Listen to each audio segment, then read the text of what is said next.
Здорово, друзья. Мы в Томске. Чуть что с прогиба могут дать. Вот это просто неуважение к ветеранам. Просто классический пример упущенных возможностей. Деньги потрачены, освоены и красота. Для Томска это шикарный остановочный дворец, можно назвать. Мы дадим приз 2000 рублей. При выходе из подъезда нужно делать не осторожно, дети, а осторожно и... О!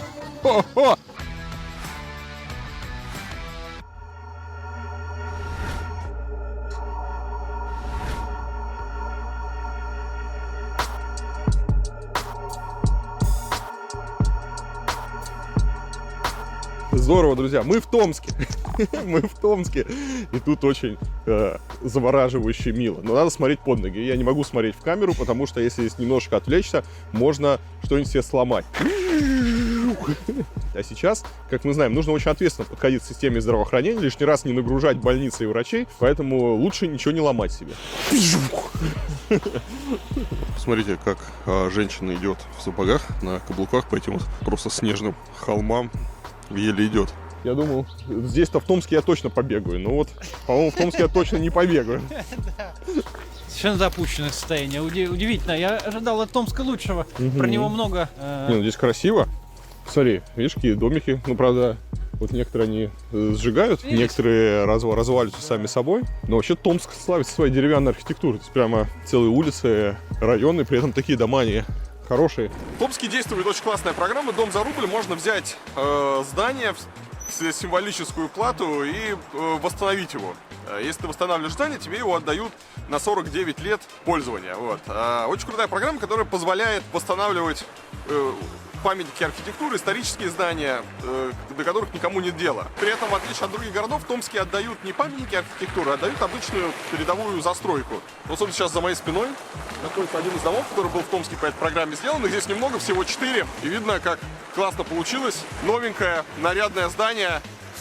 Хотя большинство подобных домов, они находятся в ужасном состоянии. Они полусгнившие, разваливаются, их сжигают и... многие из них уже утрачены, но вот какие-то удается вырвать. А сколько стоит тут восстановить такой дом? Порядка 8-10 миллионов рублей. Да, 8-10, но с... То есть человек себе за 10 миллионов может на 50 лет получить большой, хороший дом в центре? Да, да. С стоимостью в 8-9 миллионов отбивается за 8-9 лет это уже, и потом идет чистая прибыль.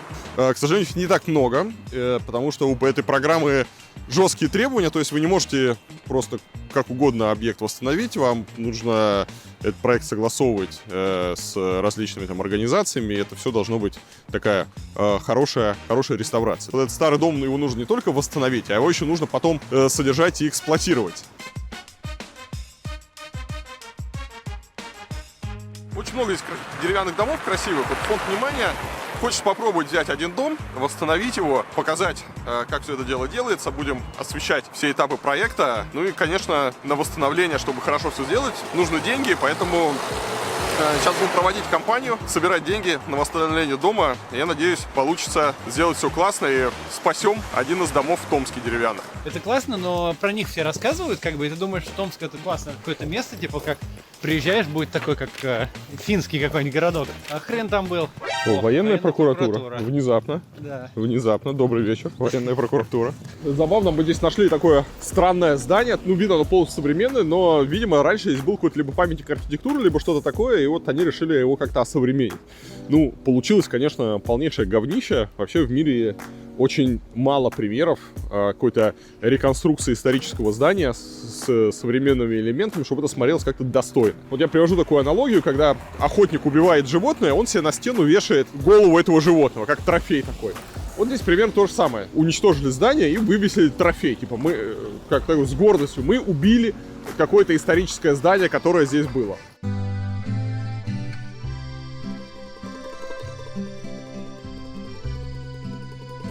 Ну что, друзья, мы в Париже. Этот прекрасный район называется Парижем. И мне кажется, самое главное в этом районе узнать, почему называется Парижем, потому что пока я не вижу вообще ничего общего с Парижем. Извините, пожалуйста, можно вопросик? Подождите секундочку. А почему этот район называется Парижем? Кого? Это район Парижем же называется? Ну да. Не, мы туристы, вы не обижайтесь, да. Это вот у него, вот Почему центральный. этот район называется Парижем? А вы так это самое. Есть верхний и нижний Париж. Нет, Не- нижний и верхний парень. А это какой?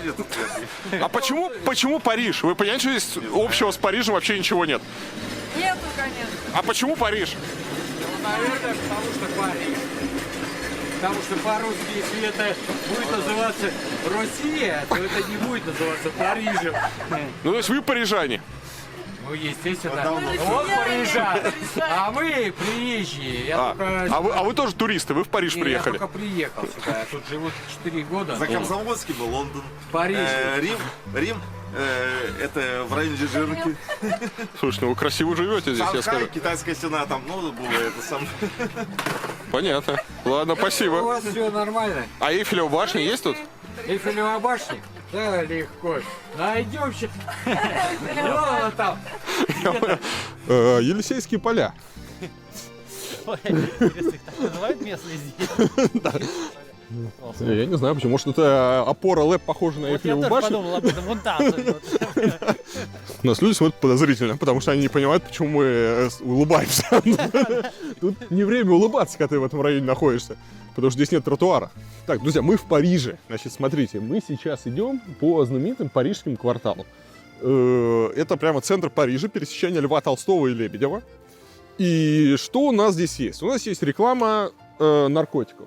У нас здесь есть какой-то ледяной сугроб. Кто-то повесил ботинки на дереве. То есть здесь на самом деле много достопримечательностей. Есть заколоченные окна. Вдруг кому-то интересно. Пожарная лестница ржавая. Лежащие здесь ледяные хрени. Есть куча мусора. И самое вообще интересное и примечательное, здесь есть спутниковая тарелка на дереве. То есть вот где вы еще такое увидите? Реально спутниковая тарелка на дереве. Вот. Еще есть арматура. Ее можно трогать? Короче, это кусок арматуры, который идет в сугроб. Возможно, это какая-то система заземления или еще что-то. Это непонятно, но это очень таинственно. Тут район действительно интересный. Без достопримечательностей. То есть, смотрите, они реально к спутниковой тарелке сделали проводку на дереве, и на дереве повесили спутниковую тарелку. Скажите, пожалуйста, почему район называется Парижем? Мы туристы, приехали, думали, здесь Париж, а здесь на Париж не похожи. В чем дело? В Париже вообще-то все здания одинаковые. А у вас? А в Париже, посмотрите, тоже одинаковым цветом. О! Слушайте, В Париже серые дома. идеальное объяснение, спасибо вам. А вы парижанка, вы здесь живете? Я Хохляндия. Понял. Вопросов больше не имею. Хорошего дня! Вот так, друзья. В Париже живут очень интересные люди. У нас ролик набирает рейтинг. Ролик обрастает жирком, друзья. Тут реально такое впечатление, что вчера район бомбили, например. Ну, то есть пришли рабочие, и они решили здесь починить люк. Вот, видимо. То есть этот они починили, видите, они залили, сделали люк и оставили.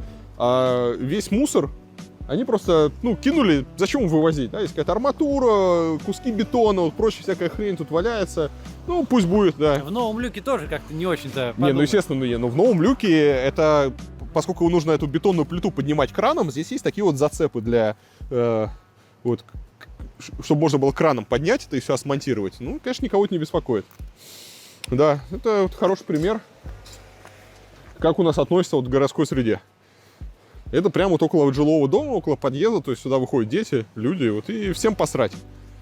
И я уверен, вот если сейчас опросить жителей этого дома, им будет всем совершенно все равно. Они скажут, нормально, здесь сделали ремонт, это же нормальная ситуация. Вот, оставили здесь мусор, в чем проблема? Друзья, мы нашли парижанина. Да. Почему это район называется Парижем? Тут раньше было кафе, которое Париж называлось, и здесь решались все главные дела, в общем. Дела. Района. Район нормально вообще как? Вполне ночью не страшно гулять вечером глубоким. Это плюс. Вообще как Томск, нормально? Томск, да. Хороший город? Да, хороший город. Студенческий. Для меня. Томске есть трамвай. Но этот трамвай находится просто в ужасном состоянии. Старые кривые рельсы, стрелки нужно вручную переводить, очень старый подвижной состав. И, конечно, этим трамваем пользоваться не очень удобно. Вот, друзья, посмотрите, в каком состоянии находятся трамвайные пути. Тут сантиметров 5 зазор между ними. И вообще непонятно, как на таких рельсах трамваи не сходят. Просто кошмар. Все рельсы кривые. Из-за этого, когда трамвай идет, он громыхает, он идет очень шумно, неустойчиво. И даже если купить хорошие трамваи, новые вагоны, они все равно будут, там будут, они раскачиваются, они некомфортные. Потому что рельсы в ужасном состоянии, никто этим не занимается. Друзья, вот здесь надо понимать, что это трамвайная остановка. И трамвай только что остановился, и людей высаживают прямо на лед, в ледяной сугроб. Перед нами там бабушка, она еще еле вышла. Это я такого вообще нигде не видел. То есть людей реально высаживают просто в ледяные сугробы. Люди иногда думают, что трамвай — это какой-то очень шумный транспорт, и что ни в коем случае нельзя его делать рядом с домами. Это плохой трамвай, шумный транспорт, и его, конечно, некомфортно, когда он у вас под окнами. А хороший трамвай, он может даже посмотреть на европейские города, то часто можно встретить, что трамвай идет по узким улочкам исторических городов, и там нет ни вибрации, ничего. Современные технологии не позволяют укладывать так рельсы, и что у вас ни шума, ни вибрации практически нету, это не ощущается в здании. То есть, знаешь, мне кажется, сейчас жители Томска, кто это смотрит, они думают, приехало 2 московских мажора, никак кривых рельс не видят. Скажите, вы трамвай ждете? Здорово. Это остановка, да? Это похоже на остановку. И как вам остановка? Так, тут стоит машина, тут сугроб, и здесь еще одна машина, и люди называют это остановкой. Вы уверены, что это остановка? Точно, да? А даже знак нет остановки. Подождите, а вы с чего решили, что это остановка? То есть это такое тайное знание. А если я здесь не живу, как вы поняли, что здесь остановка? И узнали, что остановка была здесь. А? Смотрите, мимо проехал!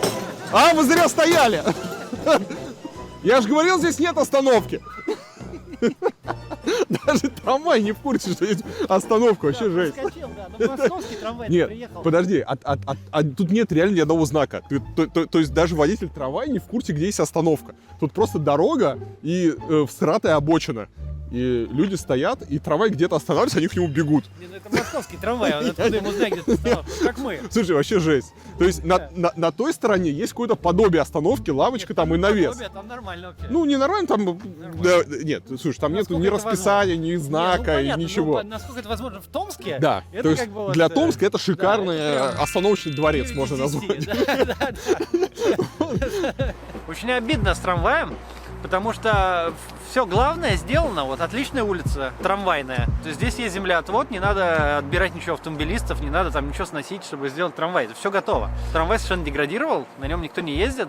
Он ездит очень медленно, потому что рельсы все кривые. Очень большой потенциал здесь теряется, глупость полная, некомпетентность, очень какая-то импотенция какая-то градостроительная.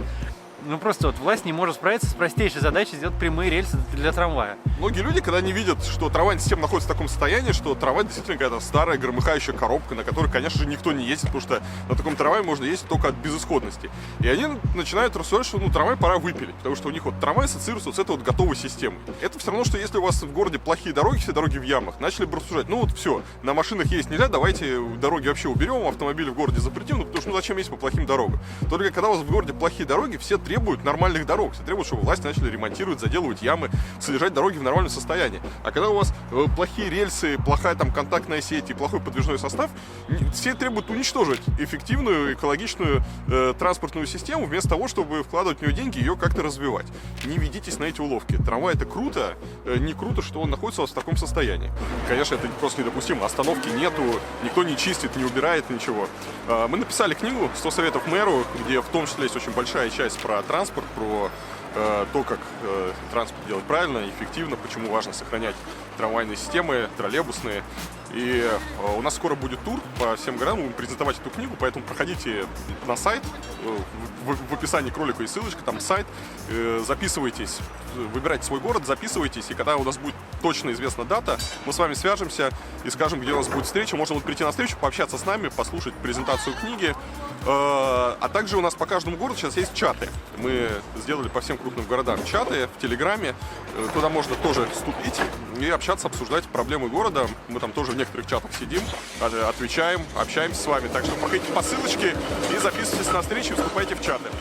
Нам здесь таксист рассказывал, как здорово теперь станет жить, потому что у них появились суперавтобусы на газу. Это вот эти вот пазики. Я в очередной раз напоминаю, что пазик придумали. Вот, поехал пазик, да. Ой, они поехали такие на газу, такие модные пазики.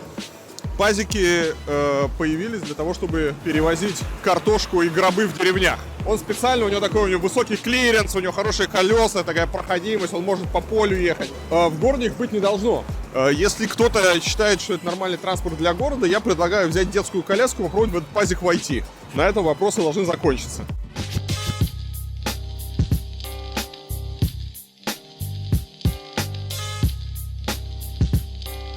Так, друзья, важная информация. В администрацию Томской области на лошадях с телегами въезд запрещен. А если кто-то не понял с первого раза, то вон еще один висит знак. Поэтому, если вы из деревни приехали пожаловаться местному губернатору, то ничего у вас не выйдет. Ну что, друзья, мы с вами находимся на знаменитой набережной, которую недавно открыли. И в городе на эту тему ходило много разговоров, потому что эта набережная, по мнению жителей, она вообще считается одной из самых дорогой. На нее потратили то ли миллиард, то ли 2,5 миллиарда по разным данным. А местные чиновники с гордостью заявляют, что это чуть ли не вообще самый прекрасный такой подобный объект в Сибири. Что мы здесь видим? Мы здесь видим большой гранитный памятник глупости и нецелевому расходованию средств. Ну, хотя, казалось бы, деньги вроде как дал «Газпром», не город, и, подарок, надо радоваться. Но история здесь точно такая же, как в Тюмени. То есть люди считают, что если им сделали что-то такое помпезное, много гранита и вот так все хорошо, то это замечательно, и этому надо радоваться. Но давайте мы просто с вами подумаем, а что такое вообще набережная, что такое современное общественное пространство, зачем оно нужно? У хорошего общественного пространства есть там различные функции. Оно там предоставляет людям разные сервисы. Там можно отдохнуть, можно заняться спортом, можно, я не знаю, как-то сконтактировать с природой, поиграть. Есть разные зоны. Зона для тех, кто спешит, это такая, у кого транзит, кто просто проходит быстро мимо. Зона для тех, кто пришел себя в тишине погулять с детьми. Зона для тех, кто хочет, наоборот, какие-то более активными, там, может, спортом позаниматься или пошуметь. Хорошее общественное пространство, оно для всех жителей. Оно предоставляет людям разные сервисы. Давайте посмотрим, что мы видим здесь. Здесь, в центре Томска, мы не видим вообще ничего, кроме амфитеатра. То есть единственное, что здесь сделан амфитеатр. Здесь просто нет ничего. Это площадь для митинга. Митинг протеста устроить против этой херни. То есть здесь нету лавочек, здесь нет какого-то милого тенистого уголка. Здесь невозможно сюда прийти с ребенком, потому что элементарно здесь кучу лестниц и нету пандусов, ты даже не можешь спуститься. Здесь нету вообще больше ничего. И сейчас здесь нет ни одного человека. Вот мы записываем видео, даже на набережной реки Томь, которая находится здесь буквально там в 200 метрах, несмотря на то, что там тоже ничего нету. Там люди как-то ходят, потому что там река, там красиво. А здесь, да даже реку не видишь. То есть они умудрились сделать набережную реки, чтобы ты не видел реку. Если ты маленький, вот мы сейчас, я присел, вот вы так подходите. Если вы невысокого роста или ребенок, вы реку не увидите вообще. То есть это не ребенок, а да, вот так вот вы будете ходить. Где, что здесь? Если на цыпочки подняться сейчас, да, на цыпочки. Вон там где-то река. Кошмар. То есть они умудрились потратить огромное просто количество денег для того, чтобы сделать совершенно бесполезное и мертвое общественное пространство, где совершенно неприятно находиться. К сожалению, это такой классический пример, когда проектированием общественных пространств занимается кто угодно, но не архитектор. Я уверен, что здесь команда, которая работает этим проектом, это был какой-нибудь чиновник, ответственный за строительство. Это был какой-нибудь директор фирмы, которая продает гранит. Это были какие-то финансисты «Газпрома», которые выделяли вот эти вот миллиарды. Это был там кто угодно. Вот если посмотреть, там 100% не было ни одного архитектора. То есть, просто забыли пригласить архитектора для того, чтобы спроектировать набережную. Бывает. Они, с одной стороны, используют очень дорогие материалы. То есть видно, что у них неприлично много денег. Вот как, я не знаю, как обезьяне дать iPhone. А потом им нужно взять и сделать уголок. Мы возьмем, купим на рынке уголок. На шурупчике его сюда приделаем. Мы возьмем, сделаем фонарь. Конечно, сделать фонарь вровень с тротуаром нельзя, поэтому вокруг сделаем вот из бордючка какую-то еще херню. Вот. Тут у нас уже все потрескалось, начало отваливаться. Сделать, конечно, поставить нормальную дверь. Эта дверь такая техническая, ее где-нибудь на складе можно поставить. Они ее ставят вот на набережной за много-много своих этих миллиардов.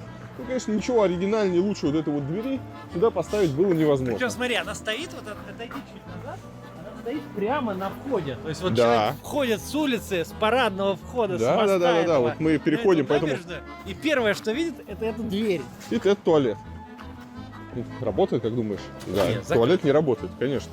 Не хватило еще миллиарда, чтобы туалет работал. Вовсе не обязательно тратить много денег на гранит. Да. Можно, если бы здесь они сделали, например, это из бетона, из дерева, из каких-то более дешевых материалов, принципиально ничего бы не изменилось.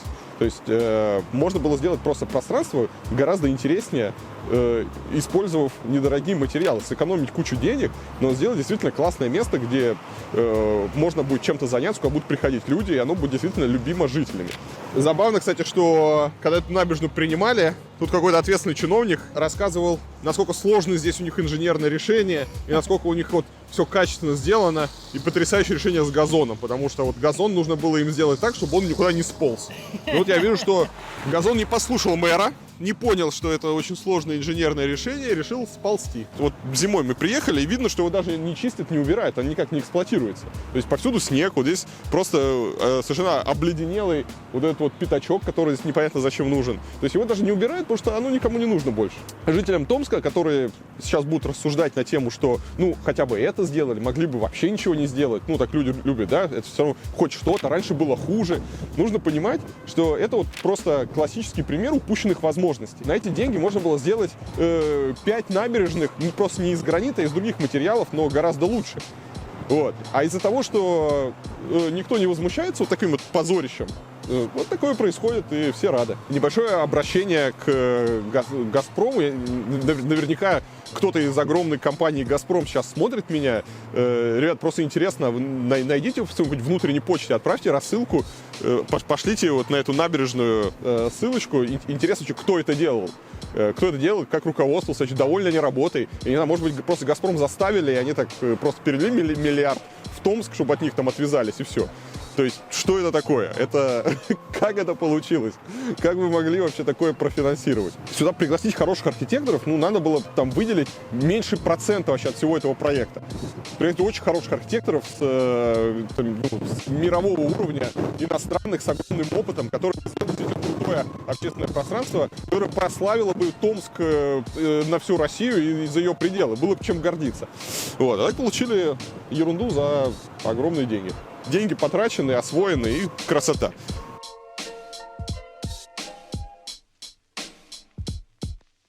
Друзья, вот мы с вами в Томске, в районе отличной такой деревянной застройки, такой спокойный, плотный довольно, ну, центр города.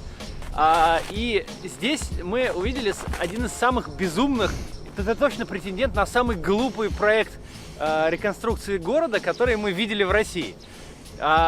Здесь, вот прямо здесь, вот вдоль реки, губернатор хочет построить дамбу, и вдоль этой дамбы огромное шоссе. Вдоль вот всей этой вот исторической застройки, я так понимаю, тут что-то предлагается посносить немного, но даже дело не в этом. То есть огромное шоссе вдоль всего города по набережной, то есть отрезать реку от города, сделать широченную дорогу, которая, ну, увеличит здесь трафик, увеличит в городе количество пробок, потратится огромное количество денег на то, чтобы просто все тут испоганить. Это просто полнейшая глупость, безумие. То есть, когда ты строишь в городе широкие дороги, в нем становится больше пробок. Это известный такой феномен, о котором мы рассказывали раньше, но в таком спокойном, относительно тихом городе, с такой вот деревянной застройкой, взять и возвести тут широкое шоссе, это просто вот потратить огромную кучу денег в то, чтобы все испортить. Я надеюсь, что этого никогда не произойдет. Тут у местных жителей есть надежда, что на это не дадут денег, потому что на это попросили федеральных денег. Действительно, одно из главных спасений от такой глупости, от таких глупых проектов, это отсутствие денег. Я надеюсь, что им не хватит денег, чтобы испортить Томск. Центр города, нечищенный тротуар, вон женщина с ребенком идет, прямо страшно. Они так натренированы. Ну, натренированные, да, но все равно, слушай, как не тренируйся, все равно шанс свалиться очень велик. Просто, посмотрите, какие засранные дворы. То есть здесь ничего не убирали. Здесь вот везде мусор, повсюду припаркованы машины, просто вот лед начинает сразу. Вот, это не задний двор какой-то. То есть это вот выход из подъездов. И так вот все дворы. Непонятно, если люди ходят. То есть их вообще не чистили всю зиму. Смотришь на название детской площадки и прямо хочется улыбнуться. Вот так вот выглядит улыбка. Они нарисовали знак, типа «Осторожно, дети». Вот, «Осторожно, дети», но на самом деле здесь нужно делать знак «Осторожно». пиздец, потому что весь этот двор, то есть начиная с первого метра, когда ты выходишь из подъезда, то, что здесь все обледенело, все заставлено машинами, вообще в этом дворе нету ни одного безопасного элемента, куда я бы мог со спокойной душой отпустить своего ребенка. То есть есть какие-то лестницы сваренными из какой-то, из не пойми чего, ржавыми какими-то перилами, сугробы в окурках, супер опасная остановка, мусорка открытая, и голуби там эту мусорку пожирают. Поэтому при выходе из подъезда нужно делать не осторожно, дети, а осторожно. Если не почистить дорогу, то может случиться ситуация, когда мэру нужно будет от разгневанного населения быстро уезжать и не уедет. Мы когда ехали из аэропорта, говорили с таксистом, ну и, конечно, сейчас все разговоры про коронавирус. Что вот коронавирус и так далее. И таксист выдвинул такую популярную в нашем обществе теорию, что вот это итальянские пенсионеры мрут там как мухи, потому что они постоянно тусуются, ходят по кафе там и зажигают, а наши пенсионеры сидят по домам, и их от лопатой не выгонишь, и вообще нашим пенсионерам ничего не грозит. Так вот, вы задумайтесь, почему наши пенсионеры не могут дальше дома отойти. Это не потому, что им так очень нравится сидеть в 4 стенах, а просто у нас настолько недоступная среда, что действительно, если ты слабый пожилой человек, то дальше своей квартиры ты не можешь никуда пойти. Потому что в городе нету лавочек, в городе неудобные переходы, в городе постоянно какие-то лестницы, преград, нет безбарьерной среды. И действительно это делает для многих людей, особенно пожилых, город недоступным. Вот они сидят дома. Так же, как и инвалиды, да, вот у нас на улицах вы не встретите такое количество инвалидов, как, например, в Америке или в Европе, на инвалидных колясках. Но не потому, что у нас их нет. Просто в России они не могут вести полноценную жизнь. И в этом нет ничего хорошего. Это совершенно не повод для какой-то гордости. Это плохо, и с этим нужно бороться. Город должен быть доступным и справедливым. Здрасте. Скажите, пожалуйста, как вы ходите по этим улицам обледенелым? Ну, так хожу, как иду. Не падаете? Пока. Не опасно здесь? Да нет, не бойтесь. Ну, в целом нормально. Но мы привыкли. Понятно. Не Москва. Вот это главная проблема, то, что вот это такая типичная бабушка, которая говорит, ну нормально. Причем То есть, хорошая бабушка, адекватная. Она не жалуется, да, она говорит, нормально, мы привыкли. И это вот главная проблема, то, что люди не требовательны. Вот когда люди не требовательны, то власть в последнюю очередь будут вообще что-то делать. Потому что все привыкли, всем кажется, что лужи это потому что весна, лед и снег потому что зима, и вообще можно этим всем не заниматься. Вот. Поэтому, друзья, очень важно, будьте требовательными и объясняйте своим родственникам, там, своей бабушке, что это ненормально. То есть не должны тротуары быть обледенелыми. Есть массу городов, где климат гораздо хуже, чем в Томске, и там нормально убирают. И это ничего такого сверхъестественного в чистых тротуарах, в нормальных остановках, в нормальном трамвае нету. Вот этого быть не должно. Здесь у нас лестница. Вот, кстати, очень забавно. Смотри, они типа вначале такие, на первом пролете, они такие, мы подумаем о том, как здесь маломобильным. Мы сделаем пандус. Ну, типа, мы же заботимся о маломобильных. Вдруг какой-нибудь инвалид захочет или там с коляской кто-то захочет пройти, поэтому мы здесь делаем пандус, здесь все хорошо. А дальше пандуса нет. То есть спрашивают, зачем они пандус сделали там? Может быть, для того, чтобы войти в этот магазин? Ну, это странно. Это все-таки рельеф, это не Нет. то, что подземный переход они вфигачили. Это рельеф, как бы, но они Нет, сделали это рельеф, но... Сейчас, я включу камеру на себя, но извини меня, Максим, почему для машин нет ступенек? То есть машины же как-то едут по этому рельефу и нормально едут. А для людей сделана лестница. В мире не существует такого рельефа, который нельзя было бы нормально обыграть, если заплатить хоть немного денег архитектору. То есть все эти проблемы решаются. Это же здесь не такой уклон. То есть они просто придумали ерунду. Они можно сделать вровень с дорогой. И судя по количеству гранита, здесь тоже какой-нибудь «Газпром» проспонсировал. Вот тут хорошо видно, как вот пожилая женщина еле идет здесь по этим ступеням. Гербы вон, хромированный поручень. Все очень красиво. Но неудобно. Какую кнопку нужно нажимать, если ты инвалид? То есть слева кнопка это для вызова специалиста по работе с инвалидами, а справа кнопка вызова специалиста для людей с ограниченными возможностями. То есть ты должен себе определить, если у тебя ограниченные возможности или ты инвалид. И зависит от этого нажать ли правую или левую кнопку. Удивительно. Мы пришли на почту в Томске. Тут есть вот красивые открытки с видами Крыма, а с видами Томска открыток нет. Тут есть макароны. Смотри, на почту. Ну ты же на почту хочешь купить макароны. Есть паштет. Паштет есть. Паштет вообще. Консервы вообще в ассортименте. Есть стиральный порошок. А открыток нет. Мне сказали, что открыток на почте России не продается. С видами. Ну, в принципе, естественно, какой дурак придет на почту покупать открытки, чтобы отправить, открытку маме. Все же на почту ходят, чтобы купить, например, макароны или паштет какой-нибудь там, тушенку. А открытки это надо где-то в другом месте покупать. Конечно, не на почте.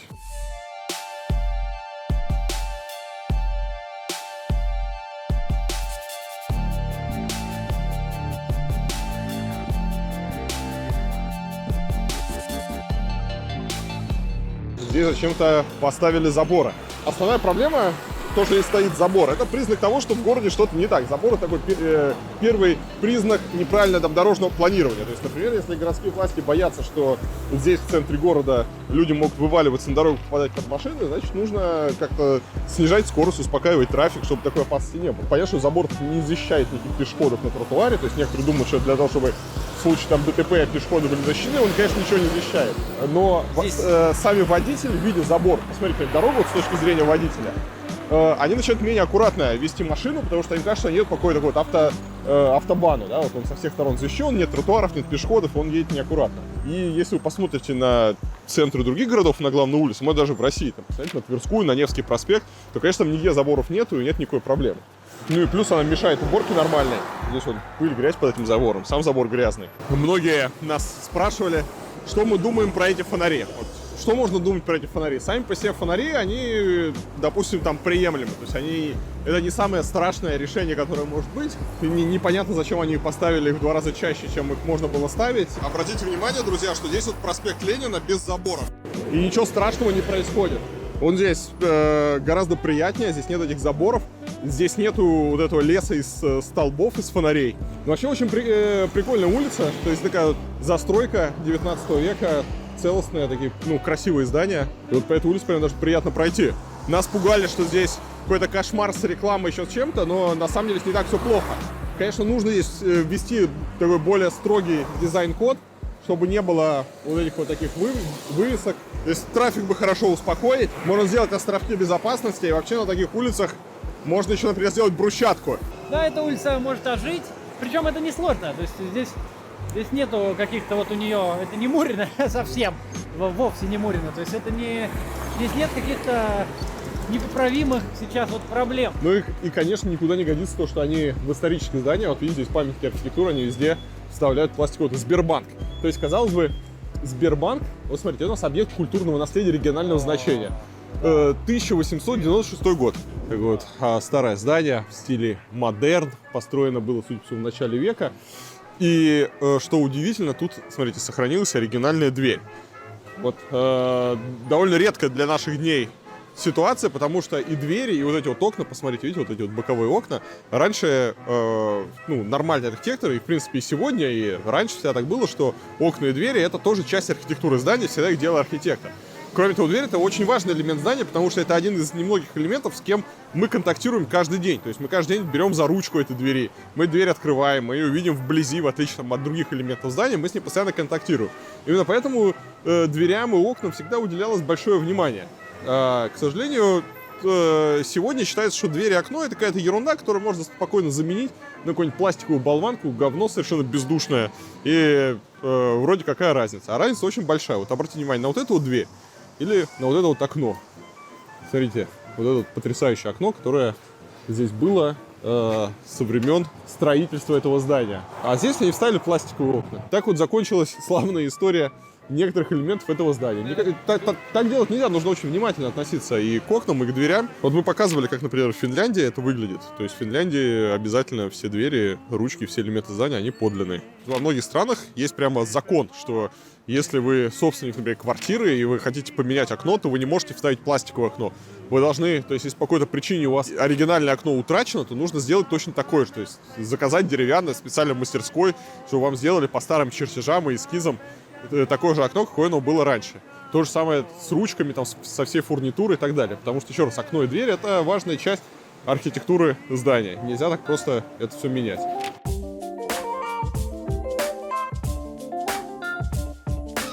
И, видимо, чтобы на главной улице города советские хрущевки выглядели получше, они решили вот так их облицевать панелями. Кстати, редкий случай то, что они, эти пятиэтажки, которые выходят на проспект Ленина, они их обшили вот этим вот фасадом и обшили со всех сторон, потому что обычно обшивают только то, что выходит на главную улицу, а с другой стороны забивают, чтобы не тратить лишние деньги. Здесь видно, из чего все это барахло состоит, вон там уже все разваливается. Вот. и они очень от малейшего там давления они сразу начинают искривляться, и такой фасад очень быстро становится таким вот небрежным, неаккуратным. Единственное, кстати, что здесь хорошее, это то, что дверь здесь, ну, хоть деревом обшита, потому что в соседних домах двери просто такие металлические, самые дешевые, убогие двери. Я вообще не понимаю, в какой момент людей убедили, что металлическая глухая дверь просто из металлического листа, что это нормально, что это безопасно, что это правильно. Даже в центре Петербурга в памятники архитектуры их вставляют. Хотя, конечно, это глупость, это не имеет никакого отношения к безопасности. Более того, это, наоборот, опасно, потому что дверь в подъезд должна быть прозрачной, чтобы вы, во-первых, когда заходите в подъезд, видели, что в подъезде происходит, и когда вы выходите из подъезда, видели, что происходит на улице. Это как раз и дает ощущение безопасности. Если в подъезд сделать прозрачную дверь, никто там не будет ссать, и никто вас там не даст по голове, потому что это видно будет всем. Друзья, здесь важный момент. Вот мы сейчас идем около новостройки. Я вот бы хотел вам показать, как выглядит вот фасад этой новостройки. Смотрите. Так вот выглядит фасад этой новостроечки. То есть вот мы идем, да, это просто вот эта вот серая стена, у которой, не знаю, можно было расстреливать врагов народа 100 лет назад. Вот прямо примерно так эта стена и выглядела. Хотя это вот какой-то жилой дом, который здесь построили, то есть это не тюрьма, это не какой-то промышленный здание, это жилой дом. Вот так вот у него выглядит фасад. Это та зона, с которой мы контактируем, потому что человек, он обычно видит только первые 3 метра фасада, мы не смотрим вверх, мы смотрим либо перед собой, либо под ноги, и вот мы контактируем, как сейчас вот камера показывает, это вот то, что попадает в поле зрения человека. И мы идем просто вдоль унылой серой стены. Именно поэтому важно, чтобы вот были окна, и чтобы за окнами была видна жизнь. Поэтому, кстати, вот не рекомендуется делать какие-то зеркальные окна или глухие окна, чтобы не было видно, что там за ними происходит. Вон рыночек определил, что надо продавать шаурму. Кстати, есть еще такой интересный момент относительно того, что в некоторых странах люди стремятся к какой-то супер приватности и полностью закрывают окна, закрываются забором. А в некоторых странах люди дома, они наоборот максимально открыты. И связано это очень часто с религией. Например, в исламе и в городах и странах, где много мусульман, там вы увидите глухие заборы, недоступные окна, и вся жизнь, она как-то ориентирована на какой-то внутренний двор, и народ очень ценит свою приватность. Это вызвано религиозными обычаями, то, что к примеру, женщина, как вы знаете, она не может себя показывать там посторонним, она должна себя скрывать. А в каких-то протестантских странах в Европе там наоборот, там даже занавесок на окнах часто нету, потому что вот протестанты, они считают, что им скрывать нечего, и что честный человек, он даже не будет вешать занавесочки, и там очень подозрительно, если кто-то вдруг отгородится каким-нибудь забором. Очень необычно для нашего человека, который туда попадает. Но вот часто это вызвано как раз религиозными обычаями и правилами. Я думаю, это какая-то тюрьма, судя по тому, что есть колючая проволока и все остальное. А это консалтинговый центр. Они что-то охраняются так, как будто это действительно какая-то колония строгого режима. Такие двери. Мы сейчас шли с Максимом по Советской улице и смотрели, как она неплохо выглядит. То есть здесь такая деревянная застройка еще встречается, трамвайные пути, нет какого-то автомобильного трафика, то есть она такая тихая, уютная. И идем, обсуждаем какой-нибудь хороший потенциал улицы, а потом смотрим на старые фотографии, и оказывается, что раньше здесь не было даже дороги. То есть дорога, она появилась, а на месте дороги раньше росли деревья. То есть раньше улица была еще лучше, но ее умудрились ухудшить. Но даже сейчас она выглядит неплохо. Тут, друзья, решили кронировать деревья, которые здесь были. Вот. То есть оставили просто от них пеньки, я не знаю зачем. То есть часто говорят, что деревья кронируют, чтобы, не дай бог, какая-нибудь ветка никого не прибила. Вот здесь вообще молодые деревья. Вот скажется, нафига вы их кронировали? Вот эти зачем превратили в пни вот эти вот деревья? Вот было вот такое дерево, оно было зелененьким, красивым. Кого эта ветка могла убить в случае чего? Какой-то енота, если здесь енот будет пробегать, то ветка его не убьет. Друзья, если вы думаете, что открытые люки — это какая-то уникальная ситуация для Томска, то нет. Вот это прямо улица Лебедева, одна из центральных улиц. Здесь вот, видите, трамвайная остановка, красивые дома, магазины, люди ходят. И прямо здесь вот тоже открытый люк, закрыт какими-то досками. Тут нужно понимать, что это дорога в ад. Друзья, там прямо, это реально портал в ад был. Вот, и это все открыто. В Томске всем плевать. Если кто-то провалится, а потом мы удивляемся, да? И самое главное, вот, опять же, такое происходит, если, не дай бог, провалится какой-нибудь ребенок, то большинство комментариев будет типа вот мама дура, родители дураки, вот сами виноваты, вот как ты так не смотрели, куда ребенок идет. Так вот, друзья, улицы должны быть безопасными, и вообще недопустимо, чтобы был открытый люк. Вот где-нибудь в Америке, да, ну, вы можете как угодно не любить Америку и так далее, но где-нибудь вот, если был такой открытый люк в Америке, если кто-то бы там просто споткнулся бы от него, он бы у компании, которая занимается эксплуатацией этого люка, кто ответственен здесь, он бы отсудил какие-то миллионы долларов, потому что это реально угроза жизни. И там отвечают рублем, долларом за безопасность. А у нас им пофиг. Если здесь кто-то, не дай бог, сломает ногу, провалится туда, пострадает, невозможно будет отсудить ни моральный ущерб, ни нормальные деньги на лечение, вообще ничего. Никакой компенсации не будет. Поэтому у нас все совершенно наплевательски относятся к состоянию улиц. Если бы он был на дороге, все, о, открытый люк, сейчас я наеду колесом своим, блин, А у здесь меня всем плевать. сломается машина. А Да. здесь как бы похрен вообще, да. У нас вообще принято считать, что пешеход такой супергерой. Он преодолеет любые преграды, он перепрыгнет люки, любые препятствия на ледяном тротуаре, сделает там тройное сальто и дальше побежит. Удивительная ситуация, мы идем, а мимо нас нет машины, потому что мы идем по дороге. А почему идем по дороге? Потому что здесь нет тротуара. Смотрите, справа нет тротуара и слева нет тротуара. Люди с детьми идут. Да, мы идем по дороге. Было исследование, я читал, когда делал по безопасности дорожного движения, работал, о том, как предотвратить больше всего ДТП в неразвитых странах, в Африке и в прочих. И там первая главная мера, вот самая главная первая мера, делайте тротуары. Я думал, как это, где может не быть тротуаров? В Томске! Бред, да. В Томске! Нет, а там прямо вот написано, что как только ты делаешь тротуар, количество типа аварий существенно снижается. Я говорю, тоже мне, вот эта идея, я думаю, вот это инновационная вещь, блин, тротуар. Но нет, действительно, во многих неразвитых странах и в Томске нету тротуаров в некоторых местах. Да, мне нравится сравнение, да? Во многих неразвитых странах и в Томске. Не будь здесь снега, можно было сказать, что мы в Индию приехали.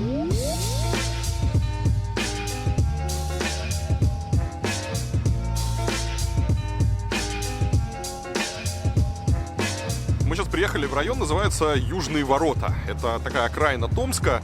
И вот здесь еще удивительно, то, что практически район находится в чистом поле. И весь район это такие многоэтажные дома. Здесь нет вообще ни одной причины строить многоэтажные дома. То есть вокруг Томска кучу земли, да и здесь вокруг, то есть это не какой-то там Сингапур, Гонконг, там не остров Манхэттен, там финансовый центр, где каждый там квадратный метр стоит миллионы, и все готовы там ютиться, сжаться друг к другу и все выше и выше делать. Если мы, кстати, с вами посмотрим европейские или американские города, вот многие думают, что американские города это небоскребы. Там небоскребы только в центре, это деловой центр, который должен быть очень компактным, а в принципе вся Америка, даже Нью-Йорк, да, он малоэтажный. То есть нью-йоркские районы, там 3-4 этажа, если посмотреть среднюю этажность, она всегда низкая, и чем дальше от центра, тем ниже этажность. Никому в голову не придет сегодня в каком-нибудь европейском или американском городе делать такие вот многоэтажки. А в Томске это вот нормально. Они взяли и буквально в чистом поле построили вот это вот убожество. Вообще непонятно зачем. Что хорошего в районе?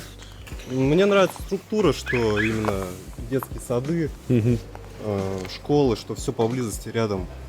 Ну, в этом плане. Ну, дома красивые, да, такие веселенькие. Ну, краска выгорает, конечно, очень быстро. Оранжевый, ну, можно подкрашивать. Особенно тот дом. Друзья, оказывается, что некоторые мои зрители, человек не понял моего сарказма. То есть он действительно, да, дома яркие, красивые. Прикольно, когда ты спрашиваешь людей, почему вам нравится там этот район, они в достоинство возводят какие-то базовые вещи, которые, казалось бы, так должны быть. Вот, ну, вот школа есть, детский сад есть, магазины есть. Эти вещи, они и так должны быть. Всех вот этих вот людей можно было бы вполне поселить в нормальных домах средней этажности, просто стояли бы они чуть плотнее. И это было бы эффективнее. Потому что не было вот этих вот огромных расстояний между домов, не было бы этих пустырей. То есть можно было сделать более такую плотную застройку, примерно такую, как мы видим в центре любого города. То есть в квартальной застройке нет ничего удивительного для России. Возьмите любой центр любого российского города, который застраивался там до революции. И вы видите плотную квартальную застройку, там магазинчики, кафе, улицы, по которым приятно ходить. Но мы почему-то вот от всего этого отказались, начали лепить эти микрорайоны, где совершенно неэффективно используется земля. Важнейший момент, друзья, про который многие забывают, а часто вообще даже не думают, это эксплуатация. То есть у нас все обычно думают, сколько будет стоить реализация какого-то проекта, как построить там район, улицу или сделать парк, потом перерезать ленточку и все. А дальше как-нибудь это само уже разберется.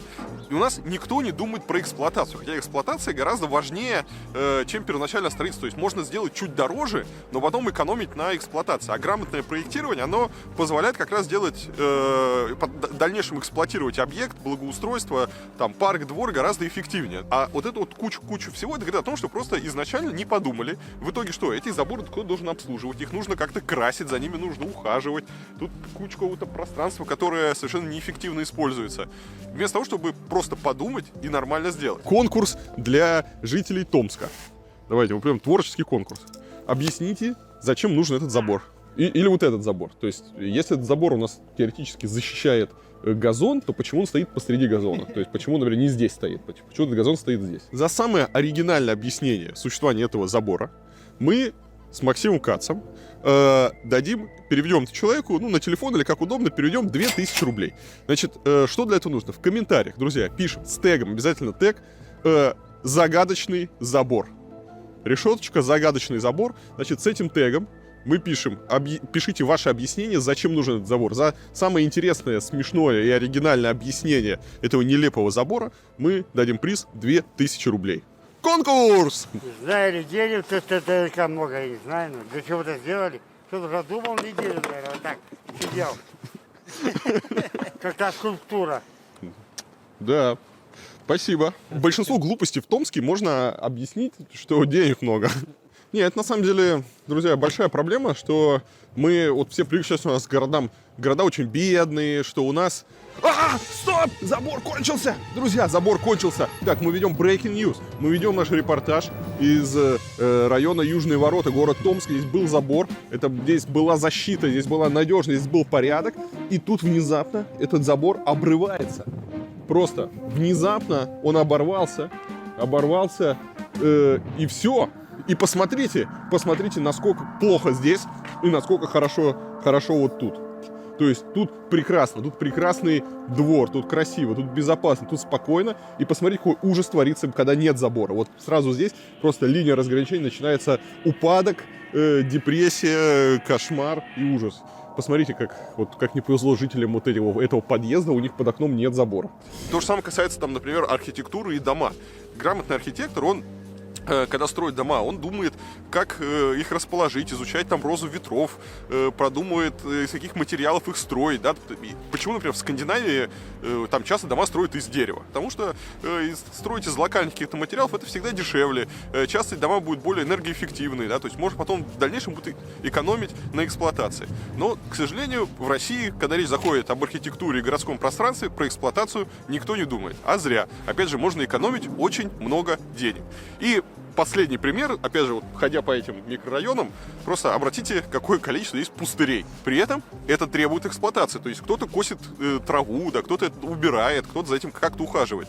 Возникает вопрос, зачем? Почему изначально нельзя было спроектировать так, чтобы все пространство этого двора, использовалось как-то эффективно?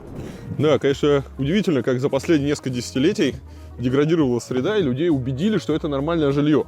То есть вот кто здесь покупает квартиры, им кажется, что это нормальное современное жилье, что так и надо жить. При этом, кроме как в России, и в других государствах там, постсоветских, то есть кроме как на постсоветском пространстве, такое же нигде не строится. Это не строится в Европе, это не строится в Азии. Даже вот китайское жилье я показывал, как китайцы строят свои многоэтажки, то есть даже китайское жилье для самых там бедных слоев, для переселенцев, там этих крестьян, оно выглядит, оно гораздо лучше, чем вот это все. Друзья, если вы не хотите, чтобы окраины наших городов выглядели так, заходите на сайт, ссылочка будет в описании, сайт городских проектов, и выбирайте город, в котором вы живете, и регистрируйтесь на нашу встречу, и записывайтесь в чат. У нас по всем крупным городам мы создали в Телеграме чаты, где можно общаться, обсуждать проблемы города, поэтому проходим по ссылочке, записываемся на встречу и регистрируемся в чатах.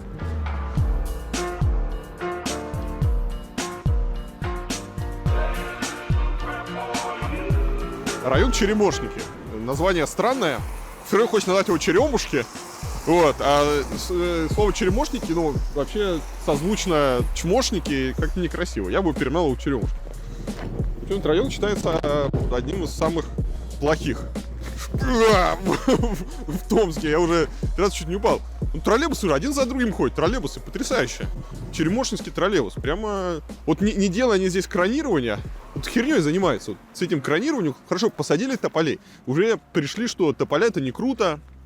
тополя, они там быстро растут, у них очень хрупкие эти ветки, хорошо, хрен с ними, но высадить нормальные деревья. Вот березы красивые, высадили березы, пусть растут. Чего с этим вот кронировать уродовать деревья? Что пишут нам про черемошники? Сокращенно называют черем. Это как Южная Бутова в Москве или Купчино в Питере. Только на поистине провинциальных максималках и продеклассированных элементов, которые чуть что с прогибом могут дать. Так что лучше с собой маски взять черные, четкие, спортивные, а вместе с ними кастет. Был писатель, который в 1906 году написал книгу «Томские трущобы». Именно здесь заканчивалась Томская железнодорожная ветка. Что касается мэра, то именно в Черемошниках, как вы, Илья, писали у себя в журнале в 2017 году, Иван Григорьевич торжественно вместе со СМИ и ленточкой и шариками открыл водопроводную колонку.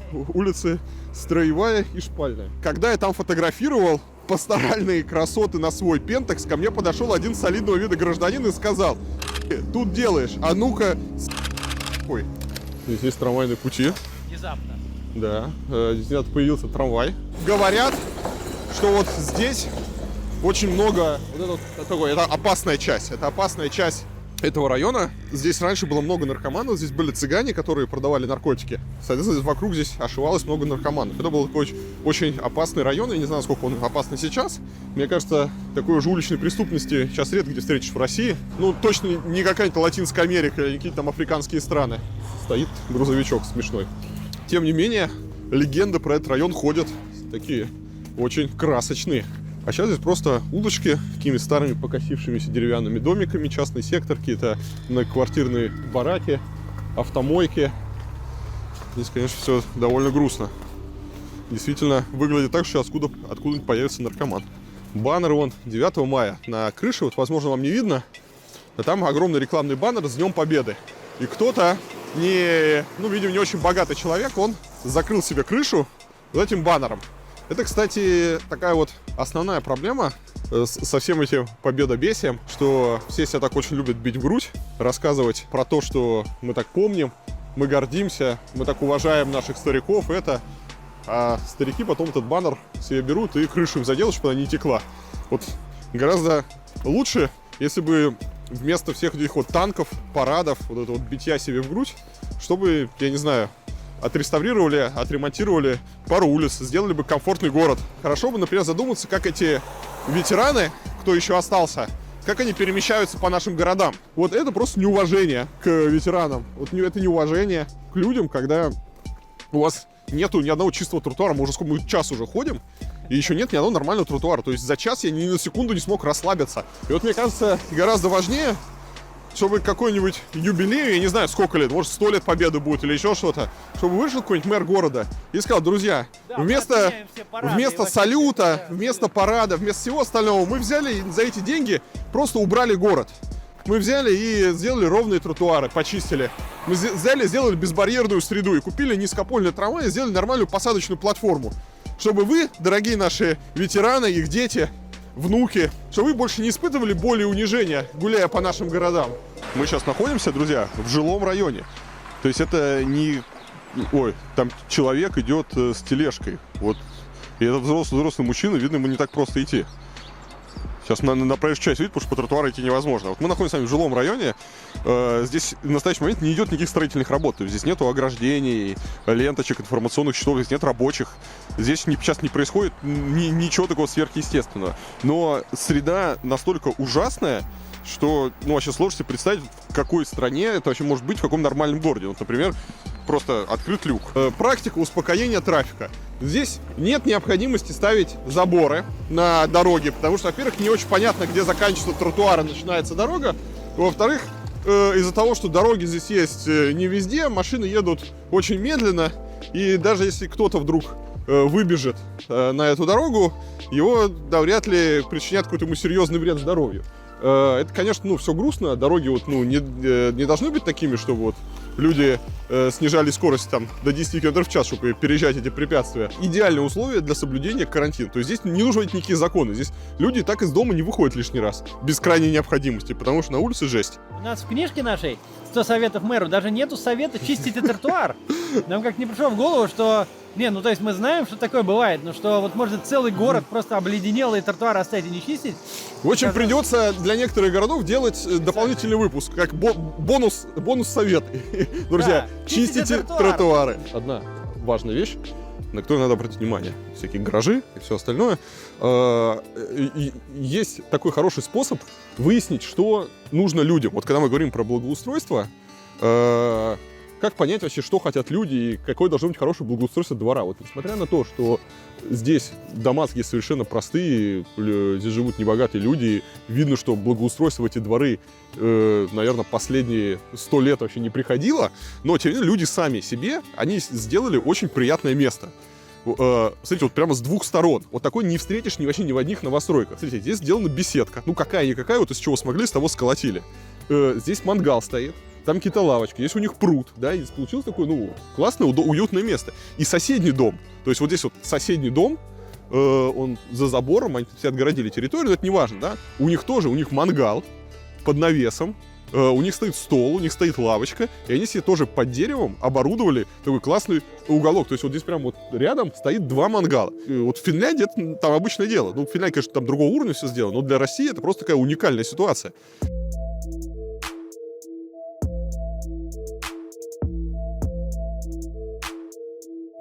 Томск очень крутой город. Вот я представляю, как если бы здесь можно было все это как-то восстановить, починить, отремонтировать эти здания, был просто супер город. Со всего мира бы сюда приезжали люди, потому что мало где сохранилось такое количество деревянной застройки, при этом не просто деревянной застройки, а деревянной высокого качества, с очень красивыми наличниками. Посмотрите, вот мы просто идем, заходим в первый же дом, тут ставинки такие вот, наличники красивые. Окошки, там вот дворик такой. Таких зданий, их просто единицы. То есть в Скандинавии, например, страны Скандинавии, они номер 1, наверное, в мире по сохранению вот именно деревянного исторического наследия. Они все эти домики себе берегут, но там все супер примитивно. Там такой красоты нету. Если где-нибудь в Швеции или в Норвегии появился бы вот такой дом, он был бы самым красивым в стране. Они бы там пылинки бы с этого дома бы сдували, с этих наличников. А здесь, видите, все это заваливается. Просто вот дом весь покосился, еще непонятно, как он до сих пор стоит, существует. Местные жители, они совершенно не понимают потенциал, который у них есть. Жители воспринимают ценнейшее наследие как какие-то гнилые бараки, которые нужно максимум на дрова пустить. Вот единственная польза от них будет и построить там какую-нибудь этаж панельную. А лучше 25-этажку. Жителям Томска сейчас будет очень больно. Потому что вот у вас сделали эту бездарную, отвратительную набережную за миллиард или 2,5 миллиарда, неважно, да, то есть за какие-то огромные деньги. Так вот, на эти деньги можно было восстановить 100 зданий. Наверное, практически все здания деревянные, которые срочно требуют помощи. И представьте, что вместо вот этого вот куска гранита, этого гранитного памятника бездарности, у вас появилось бы 100 восстановленных красивых зданий. Насколько преобразился ваш город? На самом деле, скорее всего, те, кто, давал деньги, и те, кто делал эти проекты, они хотели как бы сделать, добро, пользу городу. Может быть, они сами отсюда, может быть, они знают кого-то отсюда, и они хотели помочь как бы городу, чтобы он стал лучше. Но из-за вот этого идиотизма они деньги свои закопали и выкинули. Вот я уверен, что если вот этот миллиард пустили бы не на эту глупую набережную, а на реставрацию деревянного наследия, сюда со всего мира бы просто слетались. Со всего мира слетались бы. Можно было сделать международный аэропорт в Томске, и были рейсы Париж-Томск, там Пекин-Томск, Нью-Йорк-Томск. Стокгольм-Томск, они же любят это Да. деревянное. Сейчас со всего мира прилетали бы туристы, если развивался бы малый бизнес, город бы расцвел. Но для этого нужен нормальный мэр. Ни в коем случае с этим мириться нельзя. Это неправильно, это полнейший пи***ц. И я призываю всех жителей Томска возмущаться и не терпеть то, что у вас творится в некоторых районах города.